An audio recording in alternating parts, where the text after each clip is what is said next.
Spitting, थूकना, a very common but a very serious problem. आपको लग रहा होगा ये तो बड़ी आम सी बात है। हाँ, हमारे देश में तो ये कम से कम आम बात है।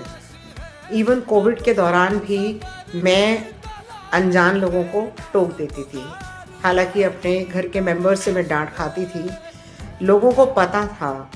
और अभी भी मैं देख रही हूँ, पार्क में वॉक कर रहे हैं शुद्ध हवा लेने के लिए, अपनी हेल्थ के लिए, लेकिन पार्क में भी साइड में थूक देते हैं। मुझे समझ नहीं आता क्या ऐसे हम घर में चलते हुए करते हैं, तो फिर पब्लिक प्लेसेस पे क्यों? दूसरे देशों में जब हम जाते हैं तो क्योंकि वहाँ के रूल्स एंड रेगुलेशंस फॉलो करने होते हैं, फाइन लग जाता है, तब हम क्यों उसको फॉलो करते हैं, अपने देश में क्यों नहीं?